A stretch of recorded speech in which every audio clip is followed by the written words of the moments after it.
नियाज़ी साहब, आपसे आगाज़ करूँगा। एक तवील पैगाम आज खान साहब के ट्विटर अकाउंट से जारी किया गया है और इसमें उन्होंने ये भी कह दिया कि इस्टेब्लिशमेंट को हमारी ज़रूरत है, it's not the other way around, के हमें उनसे कुछ चाहिए क्योंकि आगे मुल्क को भारत की तरफ से ख़तरा दोबारा हो सकता है, फिर दहशत गर्दी भी है, BLA का थ्रेट भी है और साथ साथ मुआशी बदहाली का चैलेंज भी है। इसीलिए हमें आपसे कुछ नहीं चाहिए बल्कि हम ज़रूरत हैं आपकी। क्या कहेंगे इस पर आपके? PTI अब क्लियर है कि कोलिजन कोर्स ही लेना है, मुज़ाकरात से कोई फ़ायदा हो नहीं सका उनको? देखिए जी, बड़ा मुश्किल है खान साहब के जो मैसेजेस हैं उनको डिसाइफर करना। ये बड़ा, क्योंकि उनकी कई चीज़ें होती हैं जो कि वो राउंड अबाउट आते हैं और कई चीज़ें बहुत क्लैरिटी के साथ करते हैं। मुझे ये पता है कि खान साहब जो है आखिरी खबर आने तक जो उनके बड़े लंबे चौड़े जो आपने टेक्स्ट पढ़ा है और इससे पहले जो चंद दिन पहले उनके जो आए हैं जो ट्विटर अकाउंट या जो एक्स अकाउंट पे जो कुछ आया है, तो मैं तो उससे भी मेरा उसी नतीजे पहुंचा हूं जो कई महीनों से, बल्कि 1-1.5 साल से जब से वो जेल में गए हैं तब से मेरे एक ही नतीजा मैंने निकाला है कि खान साहब जो है उनके अंदर यकसुई नाम की कोई चीज़ नहीं है। उनके सामने दो रास्ते हैं, एक है मुखासमत का और एक है मुफाहमत का। अब ये दोनों रास्ते जो हैं खान साहब चाहते हैं कि वो दोनों पे सफ़र पर आ रहे हैं, उनकी मुखासमत भी होती रहे और वो जो दबाव है वो समझते हैं कि ये दबाव होगा तो शायद मैं मुफाहमत में अच्छी डील कर लूँगा। अब मुझे नहीं समझ आती कि ये जो इस तरह की जो रवैया है उन्होंने कैसे अपनाया है, क्यों अपनाया है। कुछ साथियों की मशवरे शामिल हैं, उनकी अपनी इख्तिरार है। अगर तो वो पाकिस्तान के पिछले 70-75 साल में, क्योंकि एस्टैब्लिशमेंट की और सियासतदानों की लड़ाई वो खान साहब का तो जो है कि दौर में तो नहीं शुरू हुई, ना पॉपुलर सियासतदानों के साथ उनका ये पहला ये टाकरा है। वो तो हमेशा से 50 से लेके 64 में फातिमा जिन्ना, फिर जुल्फ़िकार भुट्टो, फिर नवाज शरीफ, फिर खान साहब और एक लामतलब 5-7 बड़े इंपॉर्टेंट ऐसे इवेंट्स हैं जो मैंने यहाँ नरेट कर दिए हैं।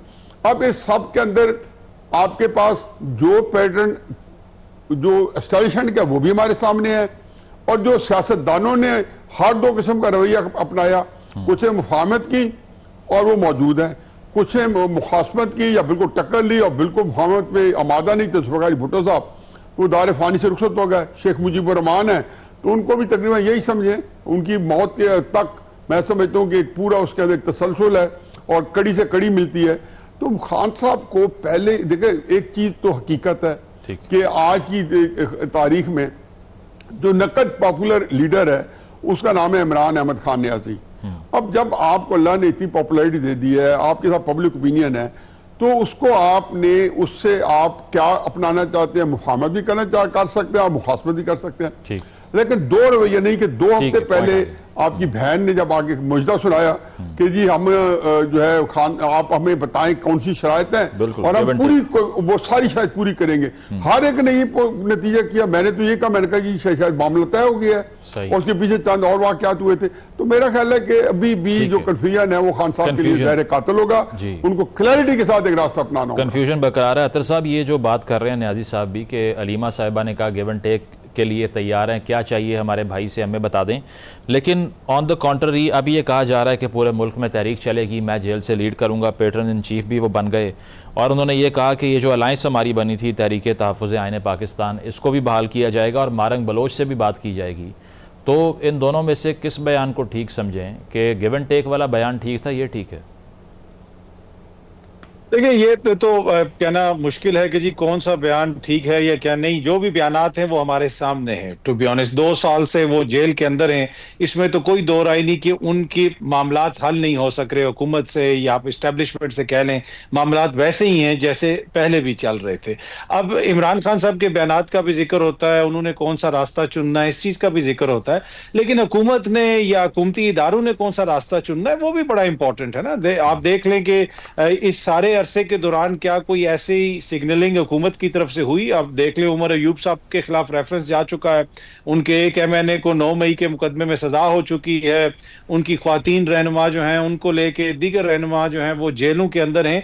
तो दोनों तरफ से वो रास्ता तो बिल्कुल क्लियर है, कहीं से भी हुकूमत ने भी कोई ऐसा सिग्नल नहीं दिया कि वो खान साहब से मामलात को हल करना चाहते हैं या उनकी ख्वाहिश है कि चीजें काम डाउन हो। तो मुझे नहीं लगता कि फिलहाल कोई मामलात इस तरह हल होंगे। हाँ, क्या ये सिर्फ इमरान खान साहब की जरूरत है कि मामलात हल हो? नहीं, ये दोनों की जरूरत है। इसी वजह से अमेरिका तक से लोगों को बुलाया गया, उनको जेल के अंदर भेजा गया। यहां तो इमरान खान के वकील जेल में नहीं जा सकते, उनकी बहनें जेल में नहीं जा सकती, लेकिन अमेरिका से लोगों को बुला के भेजा गया कि उनको कहा जाए कि आप चीजों को इस तरीके से सेटल कर लें। तो मेरे ख्याल में चीजों को सेटल करना दोनों साइड की जरूरत है। क्या फिलहाल ये चीजें सेटल हो रही हैं मुजम्मिल साहब? मुझे लगता नहीं है कि मुस्तकबिल करीब में कोई मामलात हल नहीं। तो फिर एहतजाज ही अगर करना है तो राना सनाउल्लाह साहब क्लियर कर चुके हैं, गवर्नमेंट क्लियर कर चुकी है, कानून हाथ में लेंगे तो हाई हैंडेडनेस होगी, क्रश कर देंगे उसको।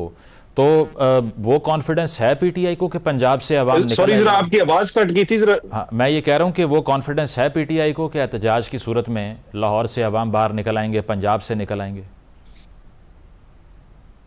देखिए, अभी आप रीसेंट हिस्ट्री को देखें तो वो तो लगता नहीं है। पंजाब के अंदर मुझे तो कोई बड़ी तहरीक नजर नहीं आ रही, इसलिए कि पहले भी आप छोटी ईद से पहले भी कहा गया कि एक बड़ी तहरीक चलाई जाएगी, पर उस तरह हमें लोग बाहर निकलते हुए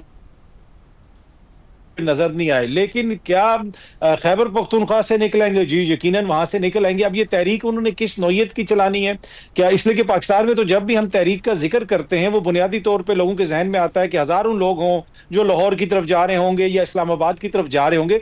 मुझे वैसी तहरीक टू बी ऑनेस्ट ईद के फौरन बाद शुरू होती हुई नजर नहीं आ रही। वो ये कह रहे हैं कि कोई मुल्क गिर तहरीक होगी, अब उसका कोई खाका सामने आएगा तो फिर ही उस पर मैं कमेंट कर सकता हूं। ठीक है, प्रोग्राम में एक ब्रेक शामिल करते हैं, ब्रेक के बाद वापस आएंगे। Stay with us.